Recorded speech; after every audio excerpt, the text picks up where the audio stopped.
Hello നമസ്കാരം. എല്ലാവർക്കും സഹകാരി raise പ്ലസിന്റെ current affairs ക്ലാസ്സിലേക്ക് സ്വാഗതം. അപ്പോൾ നമ്മുടെ ഇന്നത്തെ ക്ലാസ് എല്ലാ ദിവസത്തെയും പോലെ തന്നെ എല്ലായ്പ്പോഴും ഉള്ളതുപോലെ തന്നെ ഇന്നത്തെ കറണ്ട് അഫയേഴ്സുമായി ബന്ധപ്പെട്ടതാണ്. അപ്പോൾ നമുക്ക് നോക്കാം എന്താണ് ഇന്നറിയേണ്ടത്.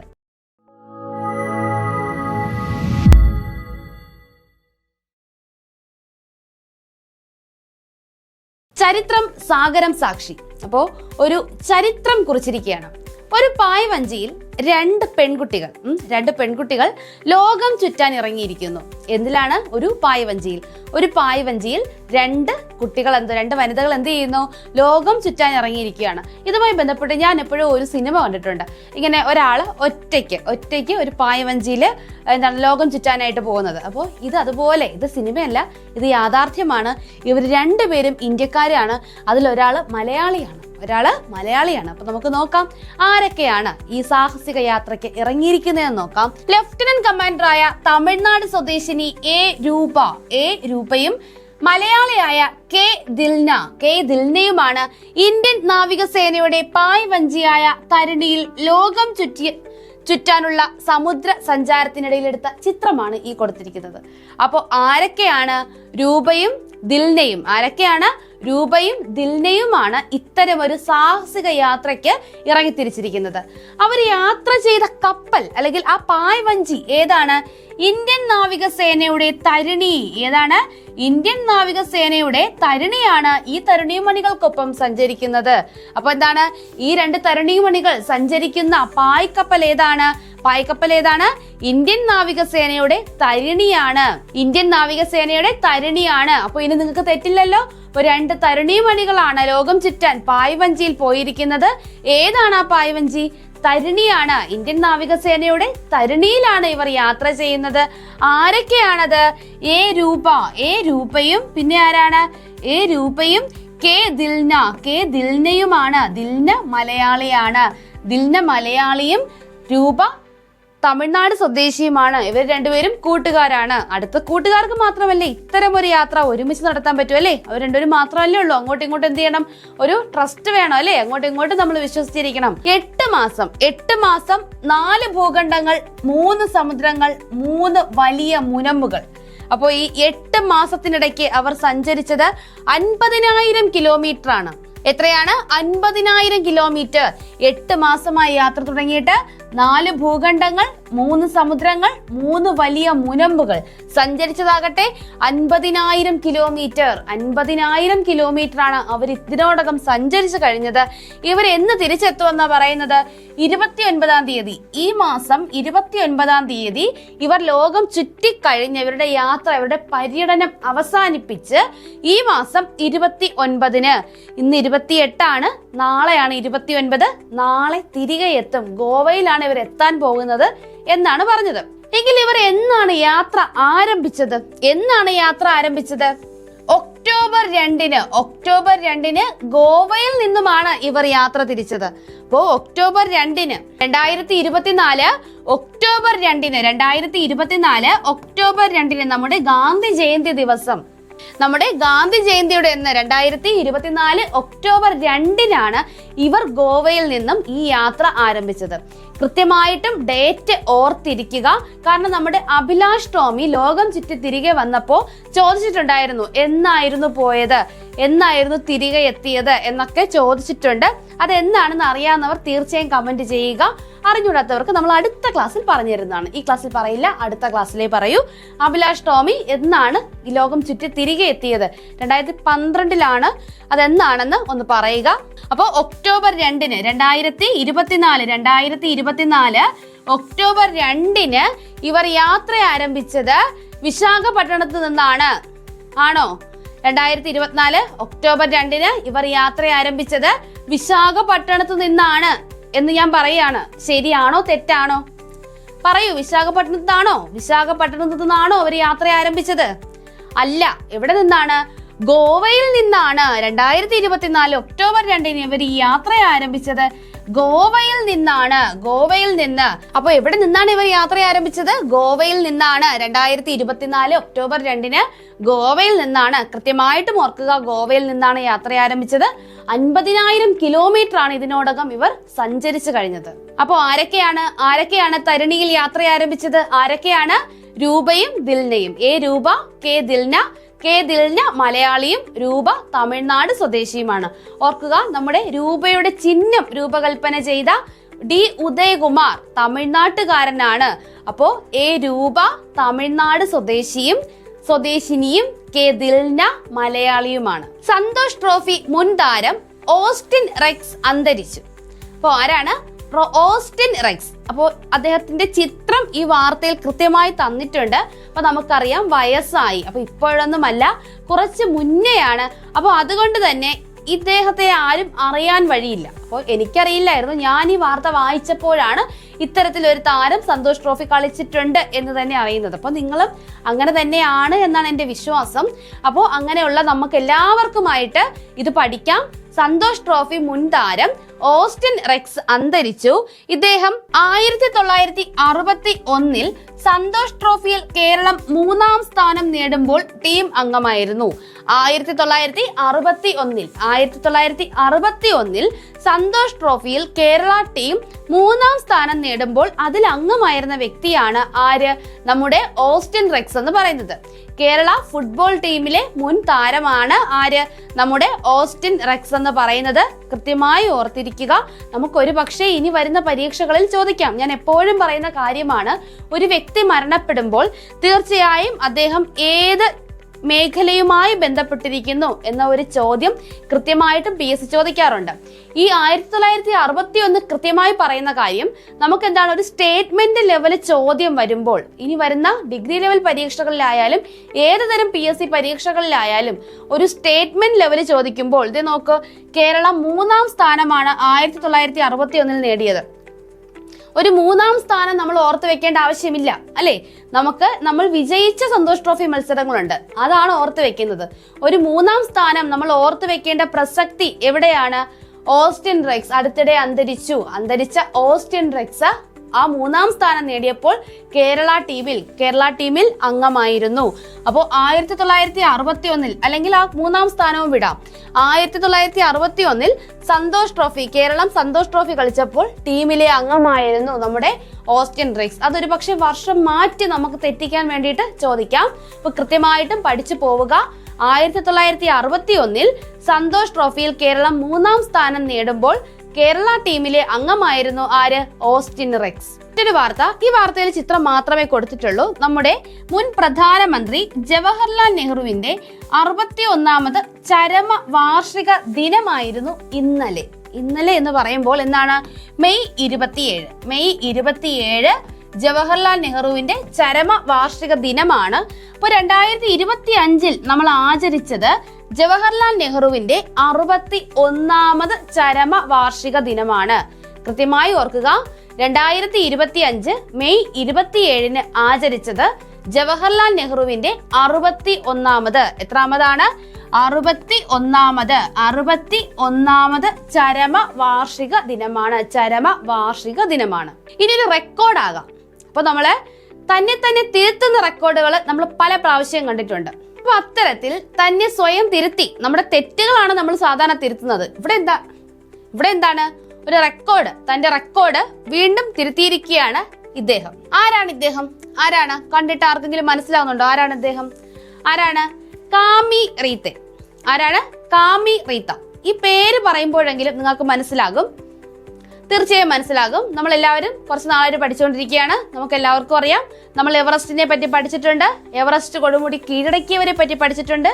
ആദ്യമായി കീഴടക്കിയത് ടെൻസിംഗ് നോർഗയും എഡ്മണ്ട് ഹിലാരിയുമാണെന്ന് നമുക്ക് എല്ലാവർക്കും അറിയാം. ആ കൂട്ടത്തിൽ തന്നെ നമ്മൾ പഠിക്കുന്ന ഒരു പേരാണ് കാമി റീത്ത. എന്തുകൊണ്ട് കാമി റീത്തയെ പറ്റി പഠിക്കുന്നു? റെക്കോർഡ് തിരുത്തിയിരിക്കുകയാണ്. എന്താണ് റെക്കോർഡ്?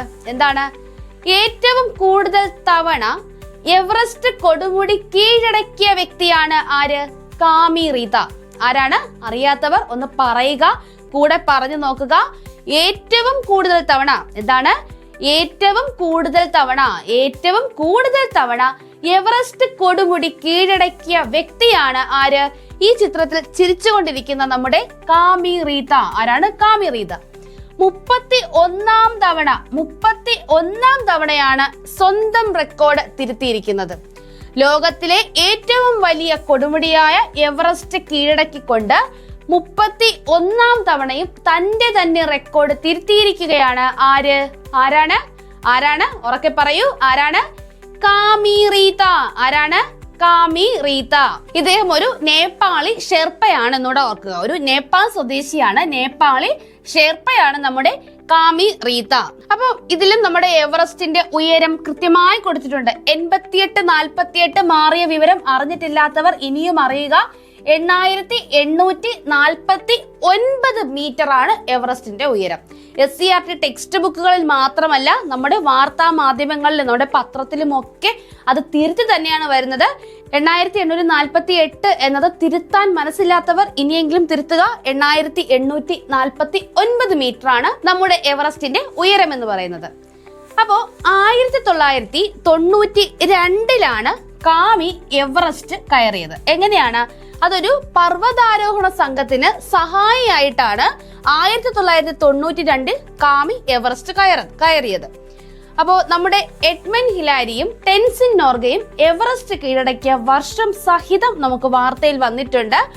1953 ന്യൂസിലാൻഡുകാരനായ എഡ്മണ്ട് ഹിലാരിയും നേപ്പാളി ഷെർപ്പയായ ടെൻസിൻ നോർഗയുമാണ് ആദ്യമായിട്ട് എവറസ്റ്റ് കീഴടക്കിയത്. ആരൊക്കെയാണ്?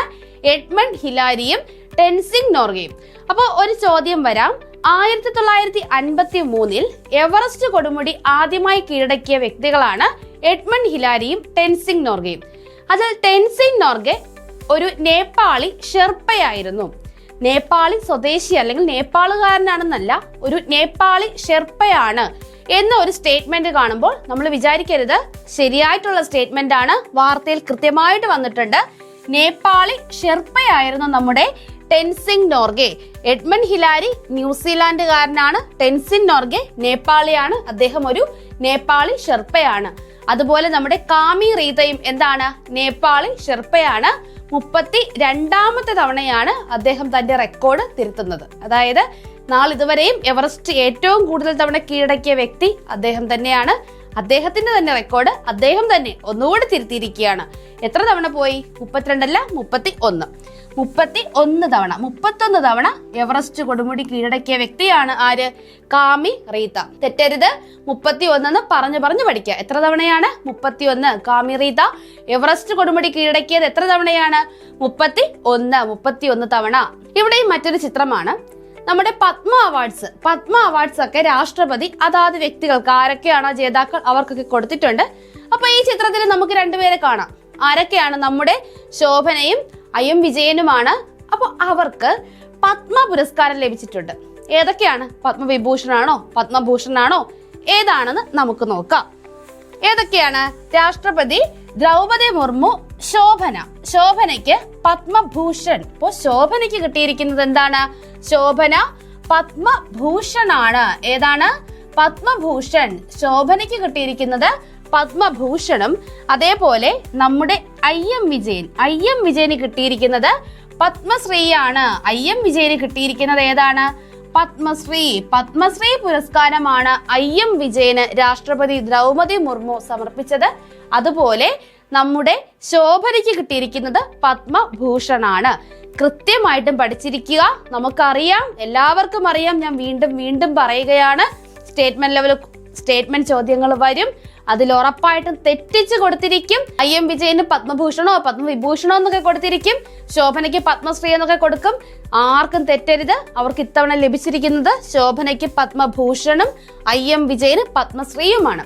ഇതുമായിട്ട് ബന്ധപ്പെട്ട അടുത്തൊരു ന്യൂസ് നമ്മൾ വെക്കുന്നുണ്ട്. നമ്മൾ 2 മലയാളികൾ കൃത്യമായിട്ടും വാർത്തയിൽ വന്നതുകൊണ്ട് എടുത്തു പറയുകയാണ്. ശോഭന പത്മഭൂഷൺ, IM വിജയൻ പത്മശ്രീ. ഗംഭീരം ഗുൽവീർ. അപ്പോൾ പതാകയും ഒക്കെ ആയിട്ട് നിൽക്കുകയാണ്. അറിയാം, ഏതോ ഒരു സ്പോർട്സിൽ വിജയിച്ചിട്ടുണ്ട്, ഒരു ഗോൾഡ് മെഡൽ തന്നെ നേടിയിട്ടുണ്ട്. ആരാണ് നേടിയത്? ഗുൽവീർ. എന്താണെന്ന് നമുക്ക് നോക്കാം. Asian athletic championship. ആദ്യം ഏതാണ് ആ ചാമ്പ്യൻഷിപ്പ് എന്ന് നോക്കാം. ഏഷ്യൻ അത്ലറ്റിക് ചാമ്പ്യൻഷിപ്പ് ആണ്. ഇനി നമുക്കതിന്റെ വേദി വേണ്ടേ? എവിടെയാണ് നടക്കുന്നത് നമുക്കറിയണം. സ്വർണം നേടിയ ആളെ മാത്രം പോരാ, ഏത് ചാമ്പ്യൻഷിപ്പാണ്, എവിടെയാണ് നടക്കുന്നത് എന്നറിയണ്ടേ? അറിയണം. അപ്പോൾ എവിടെയാണ് നടക്കുന്നത്? ദക്ഷിണ കൊറിയയിലെ ഗുമി എന്ന സ്ഥലത്ത്. ദക്ഷിണ കൊറിയയിലെ ഗുമി എന്ന സ്ഥലത്താണ് 2025 ഏഷ്യൻ അത്ലറ്റിക് ചാമ്പ്യൻസ് ലീഗിന്റെ വേദി. നമുക്ക് ഗുമി വേണ്ട, ദക്ഷിണ കൊറിയ മതി. ദക്ഷിണ കൊറിയയിലാണ് ഏഷ്യൻ അത്ലറ്റിക് ചാമ്പ്യൻഷിപ്പ് വേദി. എവിടെയാണ്? ദക്ഷിണ കൊറിയ. ആദ്യ ദിനമായിരുന്നു കഴിഞ്ഞ ദിവസം. ആദ്യ ദിനം തന്നെ ഇന്ത്യക്ക് സ്വർണ്ണത്തിളക്കം. 10,000 മീറ്റർ ഓട്ടത്തിൽ ഗുൽവീർ സിംഗ്. ആരാണ്? ഗുൽവീർ സിംഗ്. ഗുൽവീർ സിംഗിന് ലഭിച്ചിരിക്കുന്നു സ്വർണ്ണ മെഡൽ. ഗുൽവീർ സിംഗിന് സ്വർണ്ണ മെഡൽ ലഭിച്ചിരിക്കുന്നു. എത്രയാണ്? 10,000 മീറ്റർ ഓട്ടത്തിൽ 10,000 മീറ്റർ ഓട്ടത്തിൽ പുരുഷ വിഭാഗത്തിൽ സ്വർണ്ണ മെഡൽ കരസ്ഥമാക്കിയിരിക്കുന്നു ഇന്ത്യയുടെ ഗുൽവീർ സിംഗ്. ആരാണ് സ്വർണ്ണ മെഡൽ കരസ്ഥമാക്കിയത്? ഗുൽവീർ സിംഗ്. 10,000 മീറ്റർ, കിലോമീറ്റർ ഒന്നും എഴുതി വെക്കരുത്. 10,000 കിലോമീറ്റർ ഒന്നും ആർക്കും ഓടി എത്താൻ പറ്റത്തില്ല. 10,000 മീറ്റർ ആണ്. 20 കിലോമീറ്റർ നടത്തത്തിൽ സെർവിൻ സെബാസ്റ്റ്യൻ. മറ്റൊരാൾ ചിരിച്ചുകൊണ്ടിരിക്കുന്നു. ഇതാണ് നമ്മുടെ സെർവിൻ സെബാസ്റ്റ്യൻ. സെർവിൻ സെബാസ്റ്റ്യൻ 20 കിലോമീറ്റർ നടത്തത്തിൽ വെങ്കല മെഡലാണ് നേടിയത്. ഇതാണ് ആദ്യത്തെ മെഡൽ. അതായത് ഇന്ത്യ മെഡൽ പട്ടികയിൽ കയറുന്നത് 2025 ഏഷ്യൻ അത്ലറ്റിക്സ് ചാമ്പ്യൻഷിപ്പിൽ ഇന്ത്യ മെഡൽ പട്ടികയിൽ കയറുന്നത് നമ്മുടെ സെർവിൻ സെബാസ്റ്റ്യന്റെ വെങ്കല മെഡലോട് കൂടിയാണ്. ഒരു വെങ്കല മെഡലോട് കൂടി കയറി ഒരു സ്വർണ്ണ തിളക്കം ആ ദിവസം തന്നെ ഇന്ത്യക്ക് ലഭിച്ചിരിക്കുന്നു. സെർവിൻ സെബാസ്റ്റ്യന് ലഭിച്ചിരിക്കുന്നത് 20 കിലോമീറ്റർ നടത്തത്തിലാണ്. അപ്പൊ സെർവിൻ നടന്ന് വെങ്കല മെഡൽ നേടി. നമ്മുടെ ഗുൽവീർ സിംഗ് എന്ത് ചെയ്തു? 10,000 മീറ്റർ ഓടി സ്വർണ്ണ മെഡൽ നേടി. ഈ മത്സരം, അതായത് ഈ ഏഷ്യൻ അത്ലറ്റിക് ചാമ്പ്യൻഷിപ്പ് എന്ന് പറയുന്നത് നമ്മുടെ സെപ്റ്റംബറിൽ ഇനി വരാനിരിക്കുന്ന ലോക അത്ലറ്റിക് ചാമ്പ്യൻഷിപ്പിനുള്ള ഒരു യോഗ്യതാ മത്സരം കൂടിയാണ്. ലോക അത്ലറ്റിക് ചാമ്പ്യൻഷിപ്പ് ഇത് നടക്കുന്നത് ഏഷ്യൻ അത്ലറ്റിക് ചാമ്പ്യൻഷിപ്പ് ദക്ഷിണ കൊറിയ. ഇനി വരാനിരിക്കുന്നത് ലോക അത്ലറ്റിക് ചാമ്പ്യൻഷിപ്പ്. അതിന്റെ വേദി എന്ന് പറയുന്നത് ജപ്പാനാണ്. എവിടെയാണ്? ജപ്പാനാണ്. രണ്ടും ഏഷ്യയിലാണ്. നിങ്ങൾക്ക് തിരിഞ്ഞു പോകരുത്. ജപ്പാനിൽ നടക്കാൻ പോകുന്നത് ലോക അത്ലറ്റിക് ചാമ്പ്യൻഷിപ്പ് ആണ്. എന്നാൽ സൗത്ത് കൊറിയയിൽ, ദക്ഷിണ കൊറിയയിൽ നടന്നത് ഏഷ്യൻ അത്ലറ്റിക് ചാമ്പ്യൻഷിപ്പ് ആണ്. സ്വർണ്ണ മെഡൽ ലഭിച്ചിരിക്കുന്നത് ഗുൽവീർ സിംഗിനും സെർവിൻ സെബാസ്റ്റ്യന് വെങ്കല മെഡൽ. സെർവിൻ നടന്ന് നേടി, ഗുൽവീർ സിംഗ് ഓടി നേടി. സ്വകാര്യവൽക്കരണം തുടങ്ങി ശ്രീലങ്കൻ സർക്കാർ. അപ്പോൾ കടുത്ത സാമ്പത്തിക പ്രതിസന്ധി നേരിട്ട രാജ്യമാണ് നമ്മുടെ ശ്രീലങ്ക. നമ്മൾ കഴിഞ്ഞ അതായത് കുറച്ച് മാസങ്ങൾക്ക് മുൻപ് നമ്മൾ സ്ഥിരം പറയുന്നതായിരുന്നു ശ്രീലങ്ക അടുത്തിടെ സാമ്പത്തിക പ്രതിസന്ധി നേരിട്ട രാജ്യം ഏതാണ്? ശ്രീലങ്ക. അപ്പൊ നമ്മുടെ അയൽ രാജ്യമാണ്, നമ്മുടെ തൊട്ടടുത്ത് കിടക്കുകയാണ്. അപ്പൊ നമ്മൾ തീർച്ചയായിട്ടും അവിടെ എന്തെങ്കിലും സംഭവിച്ചാൽ നമ്മൾ തീർച്ചയായിട്ടും അറിഞ്ഞിരിക്കണം. അപ്പൊ ശ്രീലങ്കയില് സ്വകാര്യവൽക്കരണം തുടങ്ങിക്കഴിഞ്ഞു. നമ്മുടെ IMF അഥവാ അന്താരാഷ്ട്ര നാണയനിധിയുമായി ഉണ്ടാക്കിയ വ്യവസ്ഥ പ്രകാരമാണ് സ്വകാര്യവൽക്കരണ നടപടിക്ക് ശ്രീലങ്ക തുടക്കമിട്ടിരിക്കുന്നത്. അതായത് ശ്രീലങ്ക വിദേശ കടം അടയ്ക്കാനാകാതെ വന്നപ്പോൾ 2023 ആദ്യമായിട്ട് എന്ത് ചെയ്തു? IMF-ൽ നിന്നും കടാശ്വാസ വായ്പ എടുത്തിരുന്നു. അപ്പൊ അതുമായി ബന്ധപ്പെട്ട് ഒരു വ്യവസ്ഥയൊക്കെ ഉണ്ടാക്കി. ഈ വ്യവസ്ഥ പ്രകാരം ശ്രീലങ്ക സ്വകാര്യവൽക്കരണം തുടങ്ങി. അപ്പൊ നമുക്ക് ചോദ്യം വരാം, അടുത്തിടെ സ്വകാര്യവൽക്കരണം ആരംഭിച്ച രാജ്യം ഏത്? അല്ലെങ്കിൽ ഇന്ത്യയുടെ അയൽ രാജ്യം. നമുക്ക് കര അതിർത്തി ശ്രീലങ്കയുമായിട്ടില്ല എങ്കിലും നമുക്ക് സമുദ്രാതിർത്തി ഉണ്ട്. അപ്പൊ നമ്മുടെ സമുദ്ര അതിർത്തിയിൽ ഉൾപ്പെടുന്ന രാജ്യമാണ് ആര്? ശ്രീലങ്ക എന്ന് പറയുന്നത്. അവിടെ എന്ത് ആരംഭിച്ചു കഴിഞ്ഞു? സ്വകാര്യവൽക്കരണം. ഇത് നമ്മുടെ കാഞ്ചൻജംഗയുമായി ബന്ധപ്പെട്ട ഒരു വാർത്തയാണ്. അതായത് നമ്മുടെ കാഞ്ചൻജംഗയിലോട്ട് പർവ്വതാരോഹകർ കയറുമല്ലോ. അപ്പൊ അവരുടെ യാത്ര കുറച്ച് ദുസ്സഹമാണെന്ന് നമ്മുടെ ഏത് സംസ്ഥാനത്താണ് കാഞ്ചൻജംഗ സ്ഥിതി ചെയ്യുന്നത്? ഏതാണ്? സിക്കിമിലാണ്. എവിടെയാണ്? സിക്കിമിലാണ്. Sikkim chief minister Prem Singh Tamang. ആരാണ്? പ്രേം സിംഗ് തമാങ് അറിയിച്ചിരിക്കുകയാണ്. അതായത് നമ്മുടെ കാഞ്ചൻജംഗയിലോട്ടുള്ള യാത്ര, അതായത് പർവ്വതാരോഹണം കുറച്ച് പെയിൻഫുൾ ആണ്. അപ്പോൾ നമ്മൾ ഇത്തരത്തിൽ വാർത്തകളിൽ മുഖ്യമന്ത്രിമാർ വരുമ്പോൾ കൃത്യമായും പഠിക്കണം. അതിനു വേണ്ടി വെച്ചേക്കുന്നതാണ്. അതായത് പ്രേം സിംഗ് തമാങ് ഏത് സംസ്ഥാനത്തിന്റെ മുഖ്യമന്ത്രിയാണ്? ഏതാണ്? സിക്കിം. സിക്കിമിന്റെ മുഖ്യമന്ത്രിയാണ് പ്രേം സിംഗ് തമാങ്. സിക്കിമിന്റെ തലസ്ഥാനം ഏതാണ് സിക്കിമിന്റെ തലസ്ഥാനം? നമ്മൾ 10ാം ക്ലാസ്സിലൊക്കെ പഠിക്കുന്നതാണ്. ഏതാണ് സിക്കിമിന്റെ തലസ്ഥാനം? ഗ്യാങ്ടോക്ക് ആണ് അല്ലെ? സിക്കിമിന്റെ തലസ്ഥാനം ഗ്യാങ്ടോക്ക് ആണ്.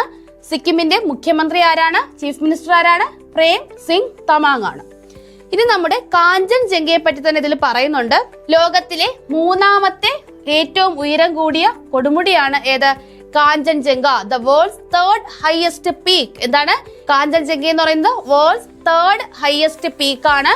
പൂർണ്ണമായും ഇന്ത്യയിൽ സ്ഥിതി ചെയ്യുന്ന ഏറ്റവും ഉയരം കൂടിയ കൊടുമുടിയാണ് ഏതെന്ന് പറയുന്നത്?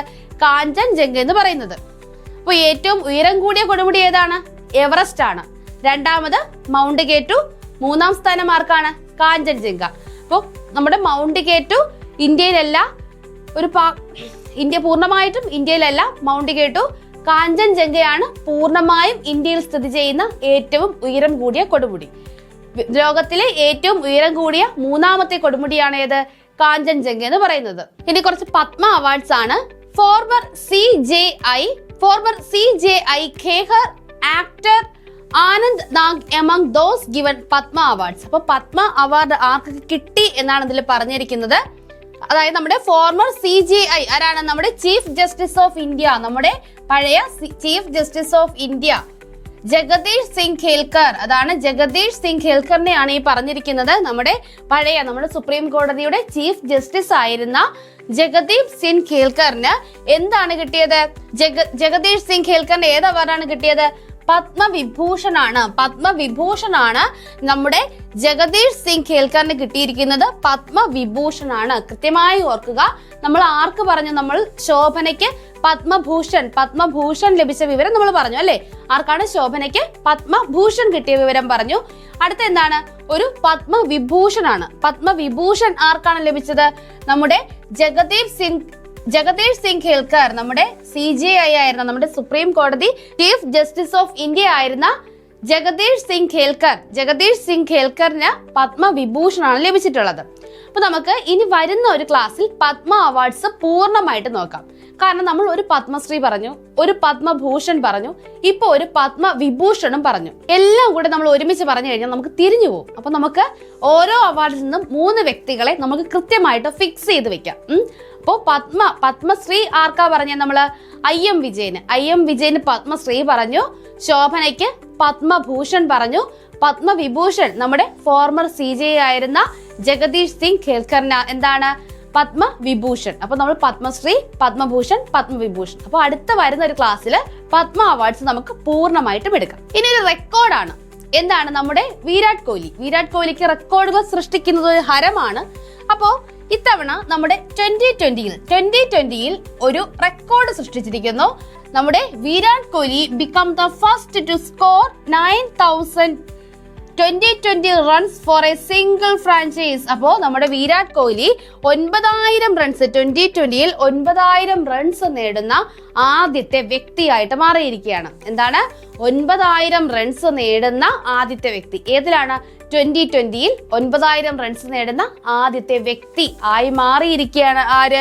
നമ്മുടെ വിരാട് കോഹ്ലി. അപ്പോ ഇന്നത്തെ വാർത്തയിലൂടെ നമുക്ക് അറിയേണ്ട കറണ്ട് അഫയേഴ്സ് ഫാക്റ്റുകൾ ഏകദേശം എല്ലാം നമ്മൾ നിങ്ങളിലേക്ക് എത്തിച്ചിട്ടുണ്ട്. ഇനി നമുക്ക് കുറച്ചധികം കറണ്ട് അഫയേഴ്സ് ഈ മാസം അല്ലെങ്കിൽ കഴിഞ്ഞ മാസം മൊത്തത്തിൽ നടന്ന ഇനി വരുന്ന പരീക്ഷകളിലേക്ക് ചോദിക്കാൻ ചാൻസ് ഉള്ള ചില വാർത്തകൾ നമുക്ക് നോക്കാം. അറിയാം കൂടുതൽ ആനുകാലിക വാർത്തകൾ. ആധുനിക കാർഷിക സാങ്കേതിക വിദ്യകളെക്കുറിച്ചും പുതിയ വിത്തിനങ്ങളെക്കുറിച്ചും കർഷകരിൽ അവബോധം വളർത്തുക എന്ന ലക്ഷ്യത്തോടെ ആരംഭിച്ച ഒരു ക്യാമ്പയിൻ. എന്താണ്? ആധുനിക കാർഷിക സാങ്കേതിക വിദ്യകളെക്കുറിച്ചും പുതിയ വിത്തിനങ്ങളെക്കുറിച്ചുമൊക്കെ ഒരു അവബോധം കർഷകരിൽ എത്തിക്കുക അല്ലെങ്കിൽ കർഷകരിൽ വളർത്തുക എന്ന ലക്ഷ്യത്തോടെ ആരംഭിച്ച ക്യാമ്പയിനാണ് എന്ത്? വിക്ഷിത് കൃഷി സങ്കല്പ് അഭിയാൻ. എന്താണ്? വിക്ഷിത് കൃഷി സങ്കല്പ് അഭിയാൻ. ഇത് എന്തിനു വേണ്ടിയിട്ടാണ്? ആധുനിക പുതിയ സാങ്കേതിക വിദ്യകളെ കുറിച്ച്, പുതിയ വിത്തിനങ്ങളെ കുറിച്ചൊക്കെ ആരെ അറിയിക്കണം? നമ്മൾ അറിഞ്ഞാൽ മതിയോ? കർഷകരറിയണം, അവർക്ക് പറഞ്ഞു കൊടുക്കണം. ഇത്തരത്തിലുള്ള ചില സാങ്കേതിക വിദ്യകളുണ്ട്, ഇത്തരത്തിൽ ചില പുതിയ വിത്തിനങ്ങളുണ്ട്, നമ്മുടെ കാർഷിക മേഖലയെ പുരോഗതിയിലേക്ക് എത്തിക്കാൻ ഇതൊക്കെ നമ്മളെ സഹായിക്കും എന്ന ഒരു അവബോധം ആരിൽ വളർത്താൻ? കർഷകരിൽ വളർത്താൻ ആരംഭിച്ച ഒരു ക്യാമ്പയിനാണ് വിക്ഷിത് കൃഷി സങ്കല്പ് അഭിയാൻ. എന്താണ്? വിക്ഷിത് കൃഷി സങ്കല്പ് അഭിയാൻ. തദ്ദേശീയമായി വികസിപ്പിക്കുന്ന അഡ്വാൻസ്ഡ് മീഡിയ കോമ്പാക്ട് എയർക്രാഫ്റ്റ്. എന്താണ്? അഡ്വാൻസ്ഡ് മീഡിയ കോമ്പാക്ട് എയർക്രാഫ്റ്റ് അഥവാ AMCA. എന്താണ്? AMCA advanced media compact aircraft പദ്ധതിയുടെ ഭാഗമായി അഞ്ചാം തലമുറ സ്റ്റൈൽ വിമാനങ്ങളുടെ പ്രോട്ടോടൈപ്പ് നിർമ്മിക്കാൻ പ്രതിരോധ മന്ത്രി രാജ്നാഥ് സിംഗ് അനുമതി നൽകി. അപ്പോൾ നമ്മൾ ഇനി എന്ത് ചെയ്യുന്നു? തദ്ദേശീയമായിട്ട് വികസിപ്പിക്കുകയാണ്. എന്ത്? AMCA എന്താണ്? അഡ്വാൻസ്ഡ് മീഡിയ കോമ്പാക്ട് എയർക്രാഫ്റ്റ് പദ്ധതിയുടെ ഭാഗമായിട്ട് ഒരു 5ാം തലമുറ സ്റ്റൈൽ യുദ്ധവിമാനങ്ങൾ, ഏതാണ് ആ പദ്ധതി?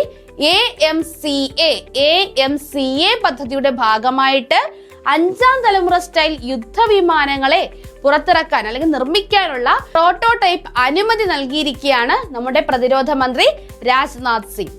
ഏതായിരുന്നു ആ പദ്ധതി? AMCA എന്ന് വെച്ചാൽ അഡ്വാൻസ്ഡ് മീഡിയ കോമ്പാക്ട് എയർക്രാഫ്റ്റ്. ഇന്ത്യയിൽ ബിരുദ ക്യാമ്പസ് തുറക്കുന്നതിന് UGC അംഗീകാരം ലഭിച്ച ആദ്യത്തെ US സർവകലാശാല. ഇന്ത്യയിൽ ബിരുദ ക്യാമ്പസ്, ഇന്ത്യയിൽ ഒരു ഡിഗ്രി തല ക്യാമ്പസ് ആരംഭിക്കാൻ UGC അംഗീകരിച്ച ആദ്യത്തെ US സർവകലാശാലയാണ് ഇല്ലിനോയിസ് ഇൻസ്റ്റിറ്റ്യൂട്ട് ഓഫ് ടെക്നോളജി. ഏതാണ്? Illinois Institute of Technology. ഇത് മുംബൈയിൽ സ്ഥാപിക്കാനാണ് അനുമതി ലഭിച്ചിട്ടുള്ളത്. എന്താണ്? Illinois Institute of Technology US സർവകലാശാലയാണെന്നത് കൃത്യമായിട്ടും ഓർക്കുക. പ്രശസ്ത മലയാള കവി വൈലോപ്പിള്ളി ശ്രീധരമേനോന്റെ പ്രശസ്തമായ കൃഷ്ണാഷ്ടമി. ഏതാണ്? കൃഷ്ണാഷ്ടമി എന്ന കവിത Krishnashtami The Book of Dry Leaves എന്ന പേരിൽ ചലച്ചിത്രമായി പുറത്തിറങ്ങുന്നു. അപ്പൊ ചോദ്യം വരാം, അടുത്തിടെ വൈലോപ്പിള്ളിയുടെ ഏത് പ്രശസ്ത കവിതയാണ് ചലച്ചിത്രമായി പുറത്തിറങ്ങാൻ പോകുന്നത്? ഏതാണ്? കൃഷ്ണാഷ്ടമി എന്നതാണ് ആ കവിതയുടെ പേര്. അല്ലെങ്കിൽ ചോദ്യം വരാം, കൃഷ്ണാഷ്ടമി എന്ന കവിത എഴുതിയത് ആരാണ്? വൈലോപ്പിള്ളിയാണ്. നമ്മുടെ വൈലോപ്പിള്ളി ശ്രീധരമേനോന്റെ കവിതയാണ് കൃഷ്ണാഷ്ടമി. ഇത് ഏത് പേരിലാണ് ചലച്ചിത്രമാകാൻ പോകുന്നത്? Krishnashtami The Book of Dry Leaves. എന്താണ്? Krishnashtami The Book of Dry Leaves. ഇങ്ങനെ കൂടുതൽ തവണ പറയുമ്പോൾ നിങ്ങളും കൂടെ പറഞ്ഞു പഠിക്കുക. ഏതാണ് പുസ്തകം? കൃഷ്ണാഷ്ടമി ദ ബുക്ക് ഓഫ്, കൂടെ പറയൂ, Krishnashtami The Book of Dry leaves. ഏതാണ് കവിത? കൃഷ്ണാഷ്ടമി. ആരാണ് എഴുതിയത്? വൈലോപ്പിള്ളി ശ്രീധരമേനോൻ.